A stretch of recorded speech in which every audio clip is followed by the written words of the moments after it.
Hey there, hello, welcome to Astro weather for December. Coming up, I'll give it a couple of minutes for everybody to get a chance to come on in.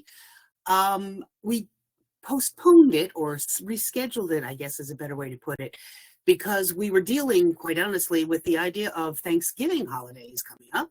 So we decided, we being me, decided that since instead of doing no Thanksgiving, I had to do 2 Thanksgiving dinners in 1 week.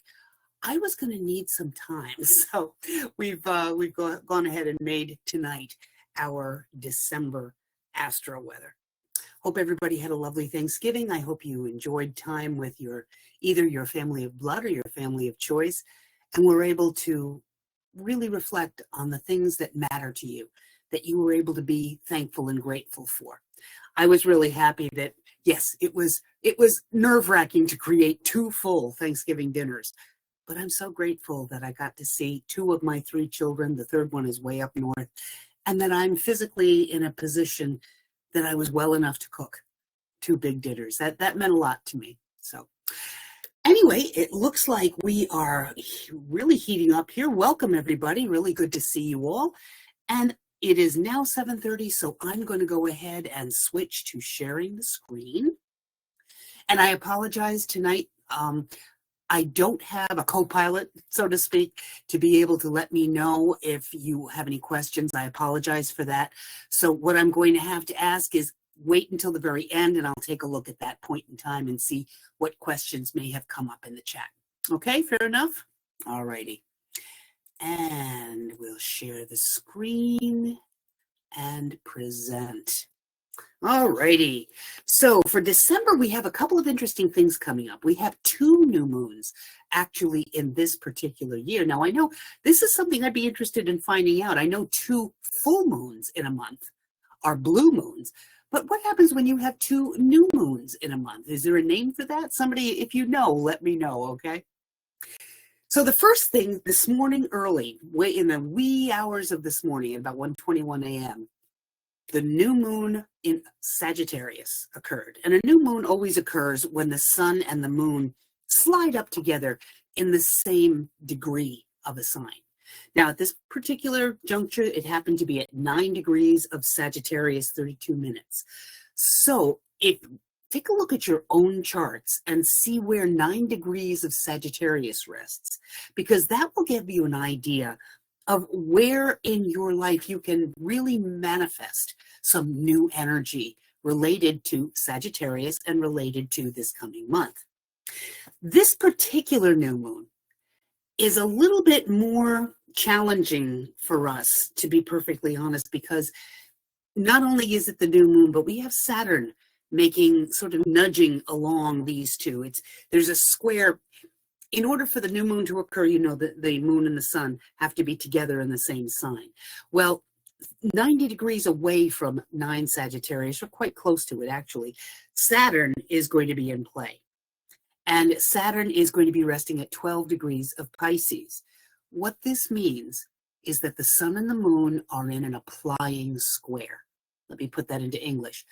What's happening is that the sun and the moon, which move more quickly than Saturn, are approaching that square. It will hit within the next couple of days. And we're going to feel that buildup of tension, of challenge, of a need to make a change. And with Saturn being involved, we're talking about some kind of limitation, some kind of restriction that may be in play with our identity, the sun, or our emotional well-being and expression, the moon. So anyway, Saturn making a square to the moon sort of brings out this central sense of the doldrums that can be in place. All kinds of fears come into presence at this point in time. It's kind of a dimming of Sagittarius's normal, ebullient, lovely, buoyant self.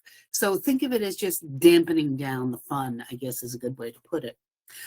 Feeling less confident than usual is very common with this kind of an arrangement, because when Saturn makes a square to the sun, our identity, the way we feel about ourselves in the public, it can really, give us that inferiority complex.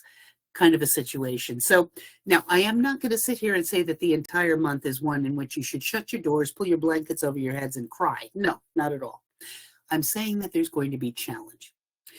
Whenever we're dealing with any kind of a new moon in Sagittarius, you're really going to be looking at ways to, how can I set intentions to be more enthusiastic and optimistic? How can I find my own personal independence, which is Sagittarius to a T? Think about, how can I put more adventure into my life? Sagittarius is the original explorer, okay? So when we think about setting these intentions to fulfill the energy that Sagittarius has, it gives us the opportunities to have universe sort of place these chances in our path. We should be speaking up more for ourselves during this particular new moon and for others. It's also a time to consider our own personal philosophy. What do we believe? What are our values? What is our concept of how we're facing the world? We also want to look at, how do we counter injustices when we're looking at Sagittarius as a new moon, because Sagittarius rules the legal system.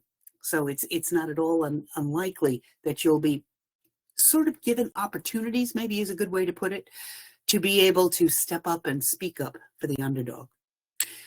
Jupiter, which rules Sagittarius, is all about overdoing. It's more, okay?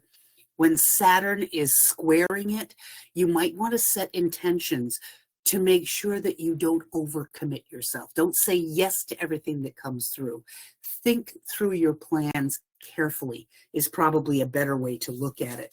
I think what you want to do, you want to sort of set the mood for the very best that Saturn has to offer, rather than the worst. Yes, when we think of Saturn, we think of limitation. We think of boundaries. We think of roadblocks. I'm not saying that's wrong, but that is having the energy work on you rather than you working on the energy. Why not plan instead to really put the best foot forward of Saturn? That means really being able to put your nose to the grindstone and get the hard work done that needs to happen. Knowing that this is not going to be a get-rich-quick situation, but instead hard, steady work. Equal, steady application of effort. That's what is a really good way to make this work, okay?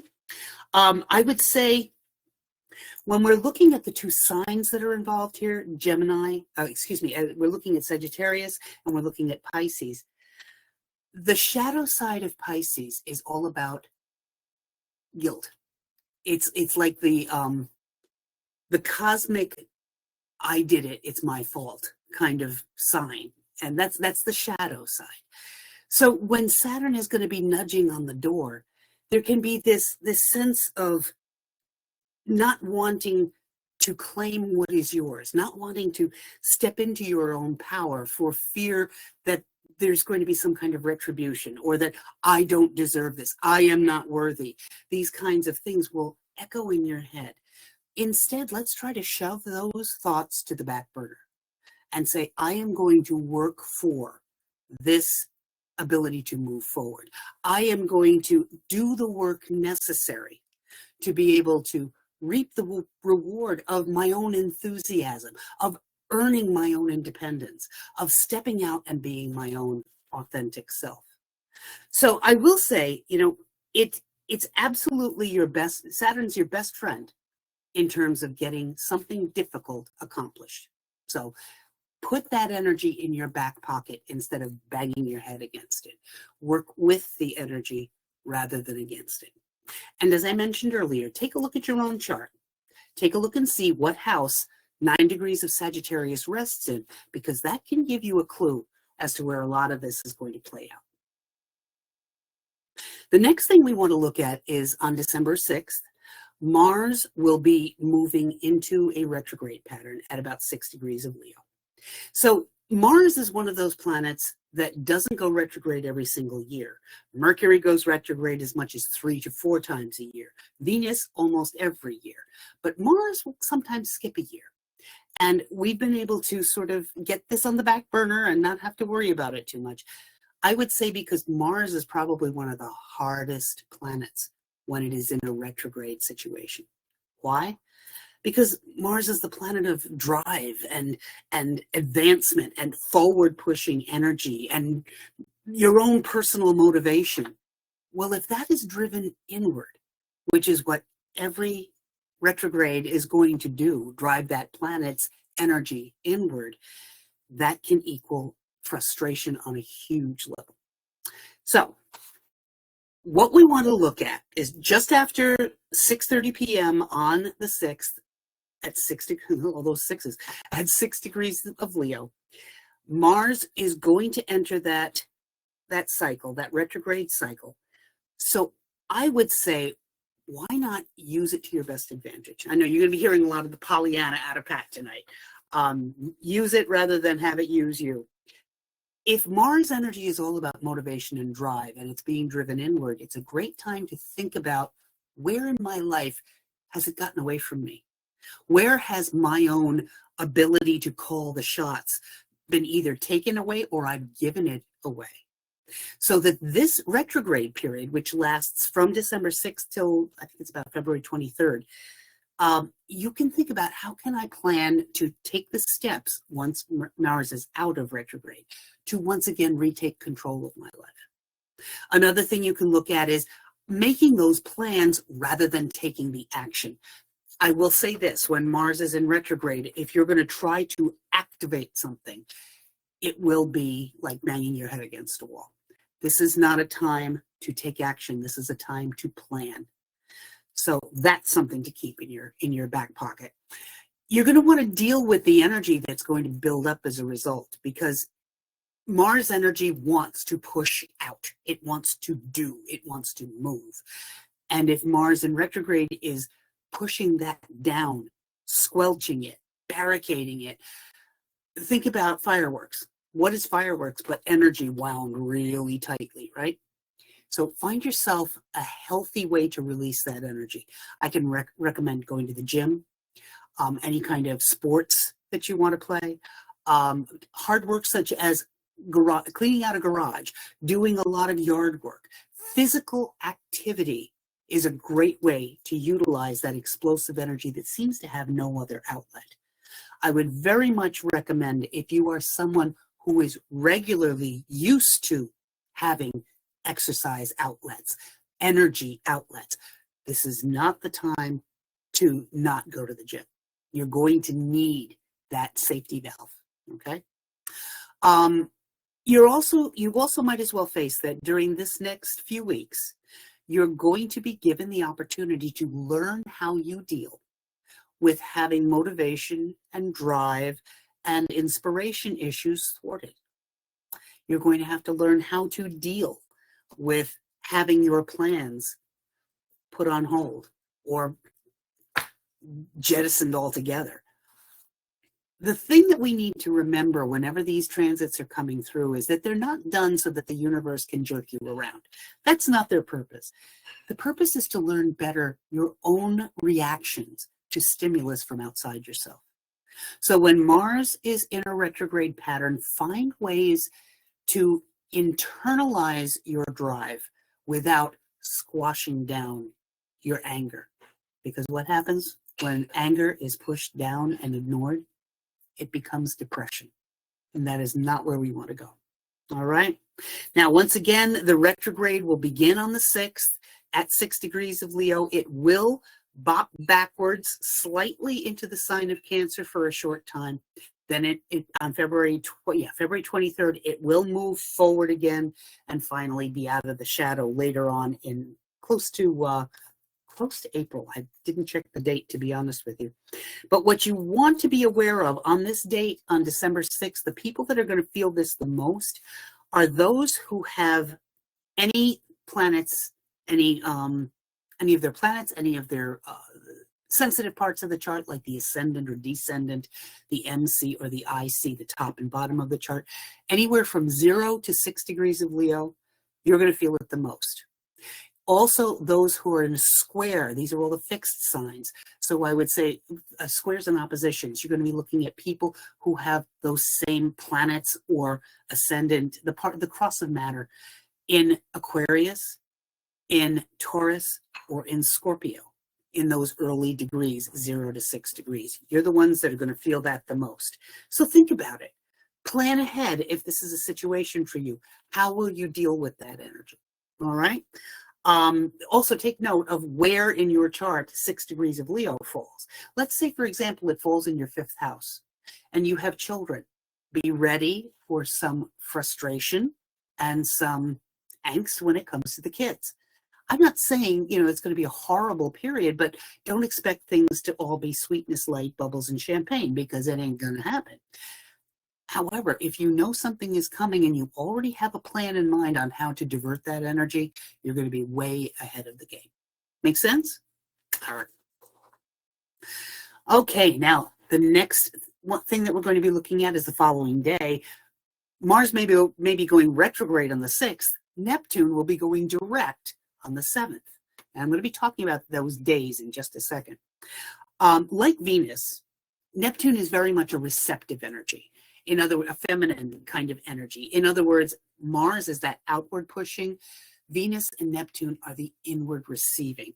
So what we're thinking about here, after its discovery in 1846, the planet's discovery, the very first published statement that has any astrologer attributing Neptune to being the ruler of Pisces was in 1888.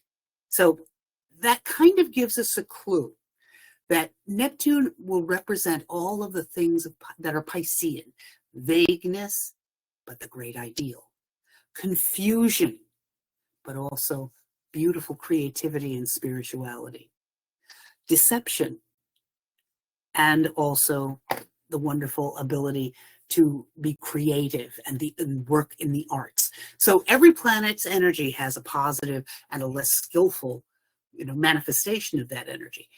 So Neptune, as of about the 1870s, I think, if it was finally published in the late 1880s, that astrologers had decided Neptune should be ascribed as the modern ruler of Neptune. Then since that period of time, we've always associated those wonderful energies, both the positive and the negative, with Neptune. So if Neptune has been direct, as it has been since July 2nd, I would ask you, how has that inward-driven Neptunian energy been manifesting for you? Neptune is all about dreams, learning things in your dreams. So how did your dreams change or grow? And not just the dreams you have at night, but it can also be your dreams and hopes for the future. How did those adjust, shift, and change for you ever since July? That's something to think about, because once it's completely direct, you can start to manifest the dreams and the ideas and the goals that you reimagined during that period of retrospection. It's also the fabulous way of discovering unconditional love. Since July 2nd, did a beloved pet come into your life? Since July 2nd, did you give birth and now you're holding that infant and you understand what love truly is? Did you finally totally connect with a partner and realize unconditional love? So these things are all part of Neptune's inner cycle, the retrograde cycle. I would also say that, what did you learn about yourself? Introspection, self-awareness is the very best utilization of a Neptune in retrograde period. So what did you learn about yourself since July? What is it that you're more aware of in yourself? What shadow parts of yourself? What things that you're not the most comfortable admitting to or dealing with? What shadow parts of yourself are you more aware of now? And what are you going to do about it? Are you going to accept that you are partially shadow and partially light? One can't exist without the other. How can you make those shadow parts of you work to your benefit? Okay. Also, I would think once we've made this shift on December 7th to Neptune stationing direct, we're going to start to see more clarity. And the reason being is that, well, let me put it this way. Sometimes when we're thwarted, Sometimes when we're forced to stop in our tracks, either forced to surrender to something or just simply have to stop, there is a new clarity and a new change of perspective that can occur. With peace, with no movement, comes clarity and vision. This is why meditation is so valuable. When we are still, our minds are able to access so much more than when we are constantly, with the hamster on the wheel kind of thinking.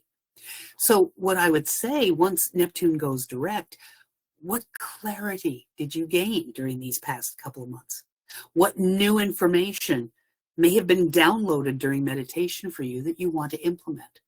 Those are the things to think about. And this is also a fabulous time, once you've gotten past that first day, past the 7th, when the energy is a little bit wild and wonky. This is a great time to address addictions, self-harming behavior, things that you want to shift and change in yourself. I mentioned that day, the day of a station, the actual day when the planet seems to literally stop before it either moves into retrograde, as Mars did the day before this on December 6th, or as this one is doing on the 7th, Neptune stationing and moving forward again. Those days, those station days, are incredibly powerful. And the energy surges like crazy. Think of it, the best example that I've been able to think of for this is, imagine that you have, like you've unclogged a drain. Like there's been this clog in your sink. And all of a sudden, you finally, with using a plumber's snake, you're finally able to clear that drain, and whoosh, that water goes like mad down the tube. That's the kind of energy you're looking at on a station day. The energy is wildly active. So give it a chance to settle down. These 2 days, I would say probably from December 4th, 5th, 6th, 7th, 8th, in that whole 4 to 5 day period, is going to be some intense stuff with both Mars and Neptune having those stations. So cut yourself some slack. Give yourself some wiggle room. Give yourself time to clean up any messes that may occur, whether it's interpersonally. Mars always does bring on friction, let's face it. Neptune brings on vagueness and confusion, lack of a quick comeback, so to speak. So build in some extra time, extra thinking ability, and an extra amount of time to be able to process information that's given to you. All righty? Also on the 7th, Venus, the planet of money, relationships, love, is moving out of really super serious Capricorn and will be sliding into the much more cerebral sign of Aquarius. Capricorn's very earthy. Capricorn has a lot of ardor, a lot of deep, earthy sexual tones to it, believe it or not. And that may cool a little bit with Aquarius. It's not, Aquarius can be as sexy as all get out if they want to be, but what is it that gets them there is totally different from Capricorn. What's going to arouse and excite an Aquarius? Intellectual stimulation. That's what they're all about. So I think you're probably going to find, in relating to other people throughout this month, because let's face it, Venus deals with relationships of all kinds, not just life partners, not just intimate partners. So being friends as well as, or even more than, lovers is probably going to be a focus during this period of time. Intellectual stimulation is key, because this particular month it's totally going to prove the rule that the most important sexual organ is the one between the ears. That brain, the mind, is what really gets people going, especially when you're in with Venus with Aquarius. It's also going to be really important to be yourself, your own authentic self during this period of time, even to the point that I would say you might even find yourself willing to be alone rather than have your personality compromised or lessened or eclipsed in some way because of a partnership. it's not that you want to be alone. It's simply that you are unwilling to relinquish your own individuality. So that it's one night stands are quite common when it comes to Venus and Aquarius. It's not that that Aquarius is necessarily uninhibited. It's more that they are not as tightly connected to others as people would think. If you're not involved with anyone at the moment, then it's an important time for you to evaluate yourself and your own life, and to really think, when you're looking at the potential for partners, this other person has got to mesh with who I am. I can't constantly change myself to mesh with them. It's a very different feel than Venus in Scorpio or Venus in Capricorn. Okay. It's also about freedom of expression, to be you. You're going to be wild, be your wild and crazy self when Venus is in Aquarius. Absolutely. Do the hair the way you want to do it. Change the way you wear your clothes any way you wish to do it.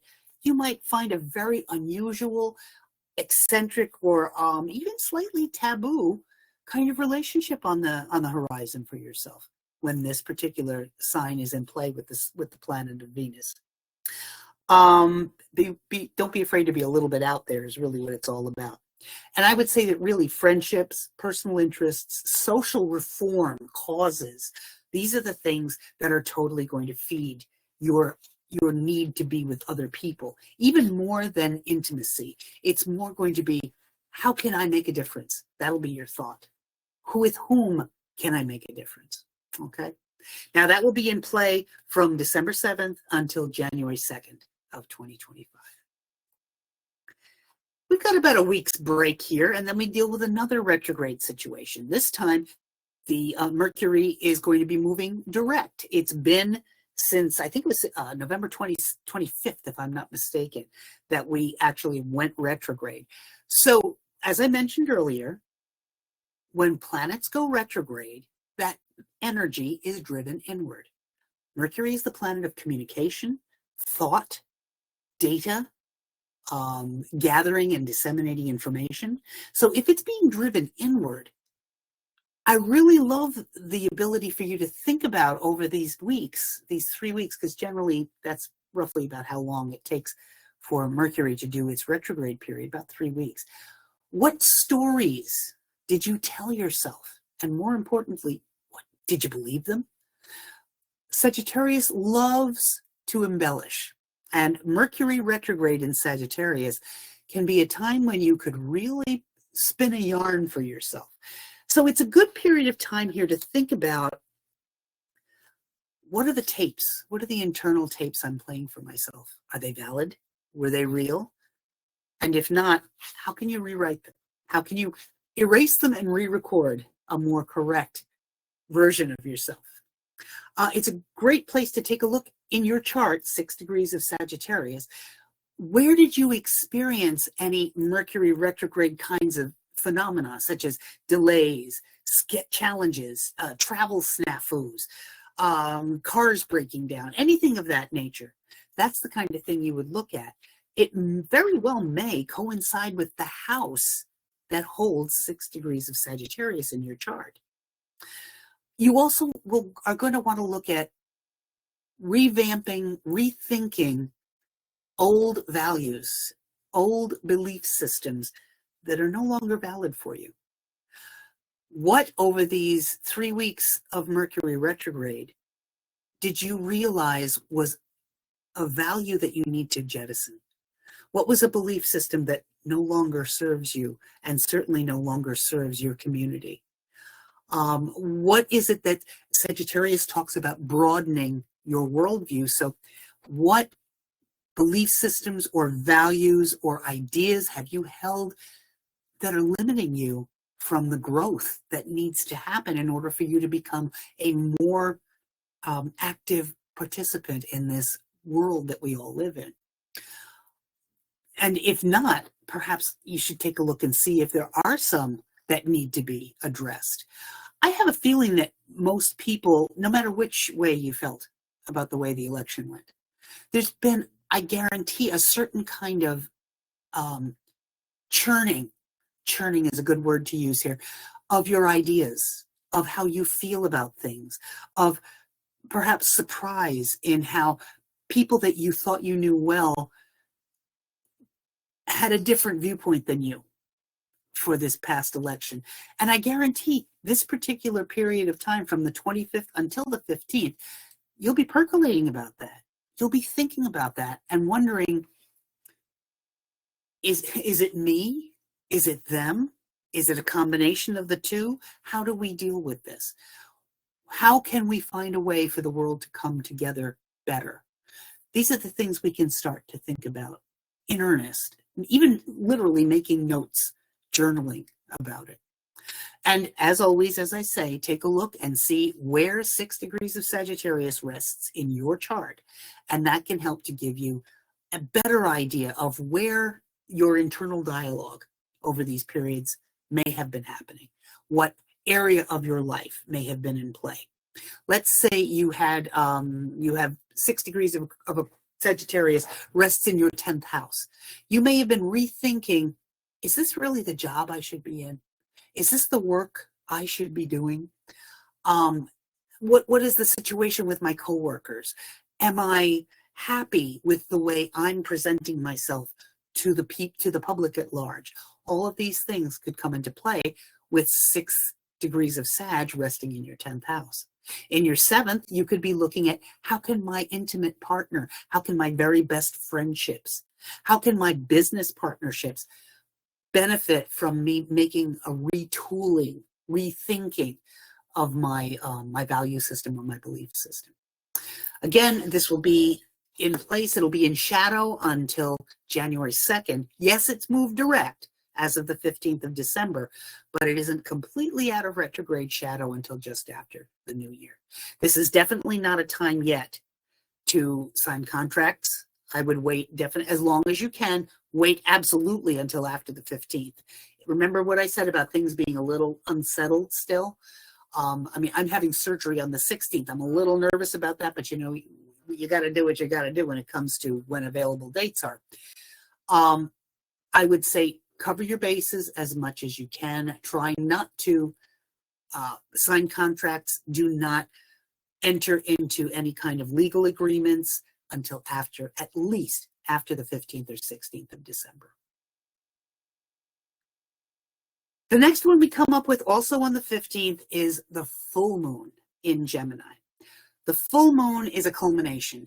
That's when the moon is on one side of the heavens and the sun is exactly opposite. So if the moon is at 23 degrees of Gemini, it's because the sun is resting at 23 degrees of Sagittarius. Those two signs are the axis of Sagittarius and Gemini, the mental axis. Now, the difference between the two that we look at is Gemini is considered, and this is not a pejorative, Gemini is considered the lower mind, while Sagittarius is the higher mind. The way you can look at that is the idea of I don't want to call it the reptilian thought process because that's a misnomer, but let's say the everyday thinking as opposed to philosophizing and planning and processing data. So lower mind is just gathering the information. The higher mind is taking what's gathered and actually forming an opinion or a value based upon it. So logical thought is totally within the realm of Gemini. That's looking at the data and simply recording it. Sagittarius wants to find the meaning behind the data. And the two of them, they are complementary, but they are definitely not the same.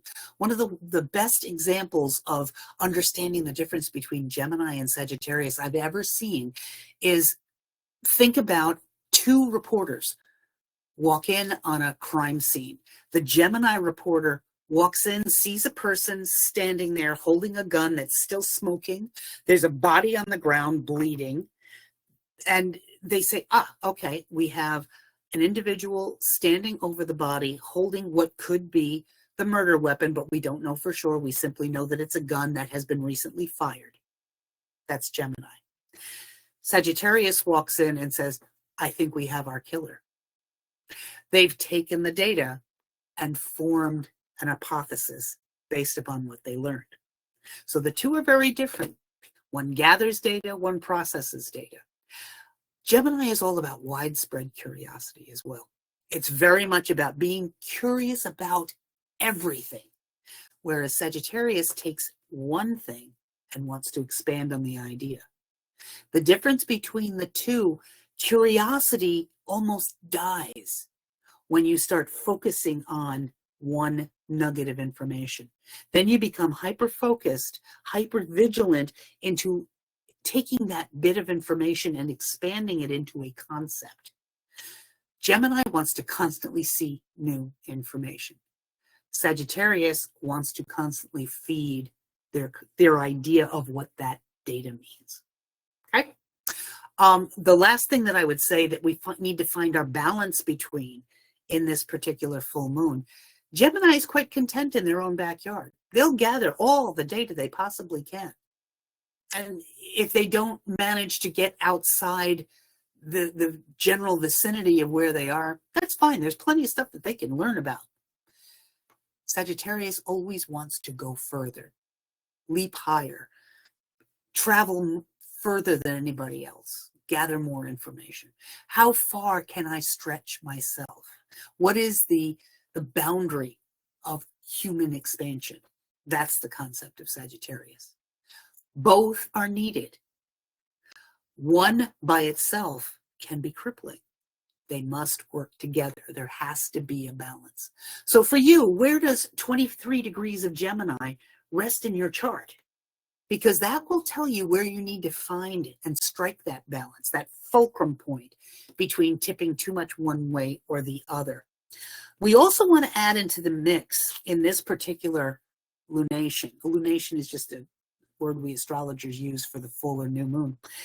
Added into this particular full moon, this lunation, we've got Neptune making or the sun and the moon making an applying square to Neptune in, hold on here,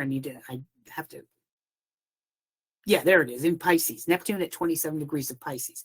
It's slightly wide, but it's moving there. It's applying, but the moon moves very quickly and the sun roughly a degree a day. So within a few days, it will make that connection to a solid square to Neptune.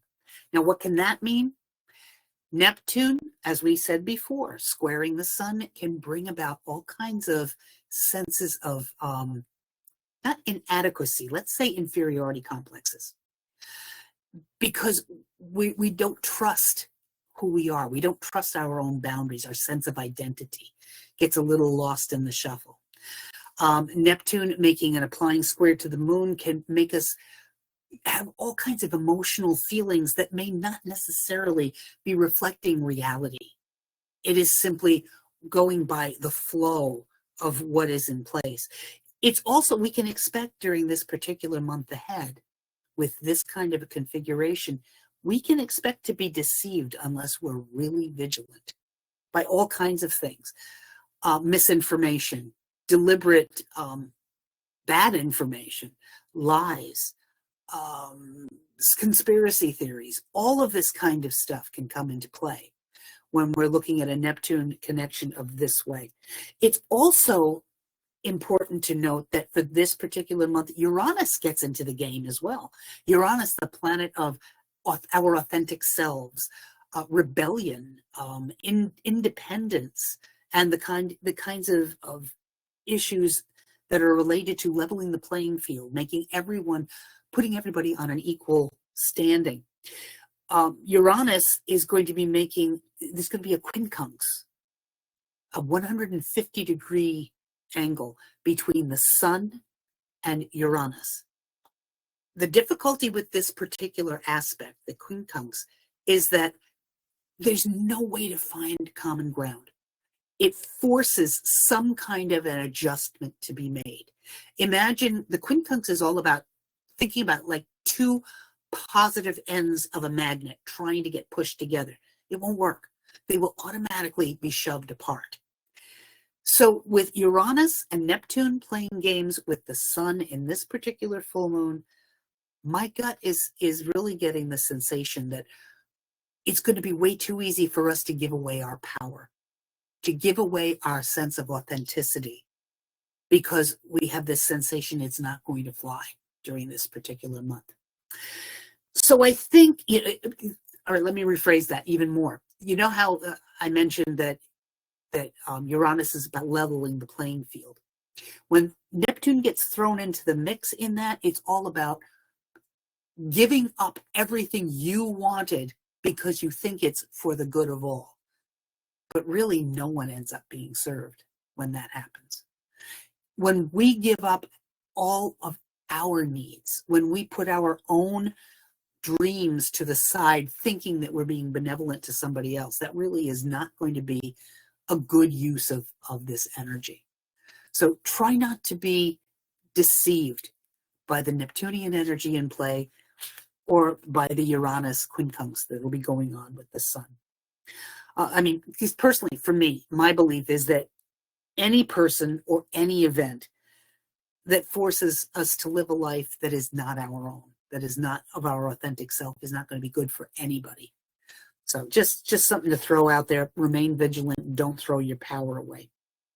I will say one positive that could come out of this is the idea that there could be some amazing creative breakthroughs that come through. Uranus is all about sudden change. Neptune is all about creativity when it's in its best manifestation. So if we can get through that period, that square, without having shoved our own agenda way too far to the background, you could end up coming through this with some brilliant creative problem-solving ideas or an actual creative project, and as a result of all of this. The next thing that comes up, we have the sun sliding out of the sign of Sagittarius and into Capricorn on December 21st, the winter solstice. This is what's known as the Capricorn ingress. And it doesn't matter what our own sun sign is that we were born under. Whenever the sun moves through a different sign, we are sort of imbued with the energy that particular sign lets us in for. Now, the positive things that you would be looking for with Capricorn is that we may be more interested in order and structure in our lives. Even those of us that want to be the most freewheeling of all, we're still going to have that little decision to kind of have some order in place. It's also being responsible, having the wherewithal and the presence of mind to do what we say we're going to do when we say we're going to do it, to be respectful of other people's time, and knowing that if we have given our word to something, it will be fulfilled. It's a great time to have ambition, to be ambitious. Now, that's not a negative. Ambition is not a negative. It's only a negative when we try to climb over other people to get to where we want to go. Being ambitious is great for a team in general. Being respectful, there's a lovely typo, sorry about that. Respecting authority is something that usually is common when the sun travels through Capricorn, because Capricorn is the original authority figure. We also this is a great time to put into place to instigate long-term projects that you want to start, because Capricorn is all about slow and steady wins the race, all about putting in the work, nose to the grindstone, and really focusing on getting the job done. So these are great things that you might want to institute once December 21st has hit. What you need to be on the lookout for is being too control-oriented. Remember, Capricorn's thing about control comes from a position of fear. And I don't mean that rudely to my Capricorns who might be out there. In general, the concept of the control freak, the Capricorn control freak, rests from the idea, if I can control my environment, both I and the people I love will be safe. It's a safety thing for Capricorn. So the whole thing about being suspicious falls under that realm as well. I want myself and the people I care for to be safe. There is also those who accuse Capricorn of being cold emotionally. They're not. They're protective, they're reserved, but they're definitely not cold. I would say this also comes under the realm of I'm going to keep my thoughts and my emotions to myself so I can't be hurt. Starting to see a pattern here? It's that whole concept of not allowing fear to be the driver for what you do while the sun is under the sign of Capricorn. And as I mentioned, being too status oriented, worrying too much about the Joneses, keeping up with the Joneses, or sure, I'll go out with you. What can you do for me? Kind of thing. That's not a good use of Capricorn energy. And Capricorn will be in this sign from December 21st through January 20th, when the sun will move into Aquarius. And we have on the 24th, on Christmas Eve, we are going to have what I think really is one of the biggest transits of this particular year. It's right up there with Pluto and Aquarius, shifting into Aquarius last month. Jupiter is going to be at 14 degrees Gemini, squaring the planet Saturn at 14 degrees of Pisces. This is the second time that this occurred. It occurred earlier this year. What you notice when you deal with this particular planetary array is Jupiter, the planet of growth, abundance, more, in the sign of Gemini, communication, speaking, talking, getting ideas across, data exchange. With Saturn, boundaries, roadblocks, control, structures. In Pisces, creativity, vision, vagueness, confusion, addiction. So, remember, there's always those two sides to it, skillful and unskillful. And the square is tense. It's a challenge. And when these particular planets come together this way, if it's positive, it can be wonderful, controlled expansion. If it's negative, if it's far more challenging than you would like, this can point out areas in our lives where there are opportunities that seem to be cut off at the pass, where growth that we had planned suddenly dries up and there's nothing there. It can be a question of boundaries that are suddenly erected in front of you as you're trying to advance a project or a relationship of some kind. Long-held beliefs, structures break down. And what happens after that? You doubt yourself. If things were moving along swimmingly, if things were really going all cylinders, and suddenly that roadblock comes up, how are you going to feel? Suddenly you're going to start to think about, was I really wrong to make this change, take this step forward? It can cause a lot of inferiority complexes. It can cause a lot of indecision, and it can cause a lot of self-examination that might not necessarily be in your best interest. I would say you could also start to see long-term problems that will come to a head, things like in your job, things like related to money, things like self-destructive behaviors. But there's a caveat that I want to throw in there. If there's a long-standing problem with your career, is it potentially possible this was a job you've been hanging on to too long? And the universe is saying, okay, we're going to solve that one for you. You're laid off. How about money? You've been stretching your dollars so much that they've been squealing for months and still spending. And all of a sudden that comes home to roost, and you're really dealing with a financial bind. Self-destructive behaviors. What if you've been overindulging in either not extracurricular, what am I trying to say? Illicit. It sounds so terrible. You've been doing drugs. You've been drinking too much alcohol and still trying to function at a high level as much as you possibly can. Well, you may find that the bottom falls out and you have to deal with your reality. Now, in and of itself, in that first moment, that's not going to feel comfortable, anything but. But if you can ride it out, if you can stick with the shift and change that has to happen, the pride in yourself that will come after conquering this is tremendous. You may deal with isolation while that's going on, because, I mean, let's face it, if you're going to have to stop drinking, the last thing you're going to want to be is around the buddies that, down a couple six packs in a night or more. This is that period before the big turn to the positive. Challenges from a square are always challenges to a new action for us.